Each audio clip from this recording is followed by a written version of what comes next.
Bonjour tout le monde, j'espère que vous allez bien. Aujourd'hui, pour l'anecdote de la semaine, je vous donne rendez-vous à l'Opéra Garnier, au cœur du quartier Haussmann à Paris.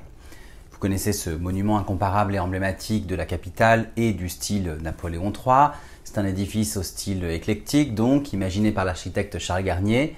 Mais c'est aussi un monument à la croisée de deux époques, puisque la première pierre est posée le 21 juillet 1962, donc sous le Second Empire, tandis que son inauguration a lieu le 6 janvier 1875 sous la Troisième République, donc sous un régime politique différent. Mais ce qui qualifie l'Opéra Garnier, au-delà de son style et de ses volumes impressionnants, c'est cette part de mystère qu'il dégage.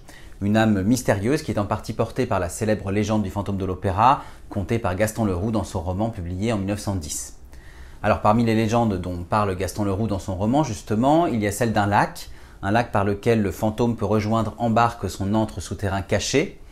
Alors s'il n'en est rien, désolé de vous décevoir pour les pièces secrètes du fantôme, sachez qu'il existe bel et bien un lac sous l'immense Opéra Garnier. En effet, lorsqu'il remporte l'appel à projet pour le nouvel opéra de Paris, commandé par Napoléon III, Charles Garnier est confronté à de sérieuses difficultés. Une nappe phréatique alimentée par un bras de la Seine se situe sous l'endroit choisi donc pour bâtir le monument, et cette nappe phréatique risque de provoquer des inondations régulières. Afin d'y remédier, Garnier va alors décider d'installer un système puissant de pompes qui vont assainir le sol et surtout extraire les litres d'eau le temps de réaliser les fondations.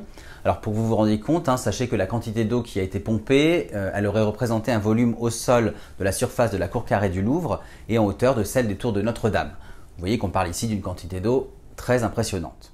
Alors Charles Garnier va ensuite construire le monument autour et au-dessus de cette eau, créant un lac souterrain, un lac à une dizaine de mètres sous la scène de l'opéra. Ici, le génie de Garnier, c'est en fait d'avoir compris que ce lac pouvait jouer un rôle de lest pour équilibrer les forces physiques qui pèsent sur ce monument très haut et très lourd qu'est l'opéra.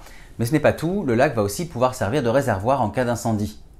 Et sachez qu'aujourd'hui, il sert aussi de lieu d'entraînement pour les pompiers. Alors justement, en parlant du lac et de pompiers, est-ce que vous saviez qu'on trouve des poissons dans le lac de l'opéra ? Vous allez me dire, quel est le rapport entre les pompiers, le lac et les poissons ?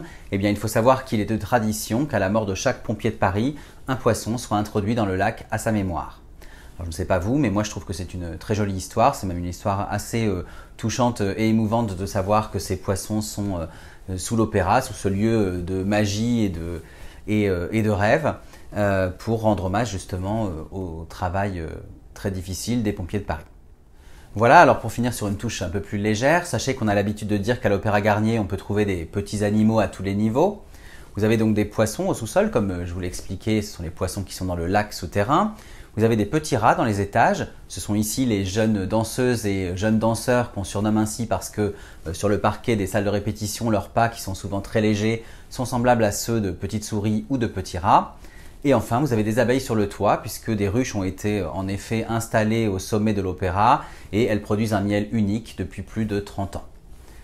Voilà, j'espère que cette anecdote sur le lac de l'Opéra Garnier vous a plu et notamment sur cette anecdote émouvante sur les poissons qui y nagent. Si vous le pouvez, je vous recommande évidemment de visiter l'Opéra Garnier, c'est vraiment un lieu magique, un lieu unique. En attendant, je vous donne rendez-vous sur mon blog, lescarnetsdigor.fr, dans la rubrique Visite guidée, pour retrouver le podcast et l'article dédié à la visite que j'ai faite justement de l'Opéra Garnier. N'hésitez pas aussi à me suivre sur mes comptes Instagram, Facebook et YouTube pour retrouver d'autres anecdotes, de nouvelles visites et bien d'autres histoires. Et je vous dis à très bientôt.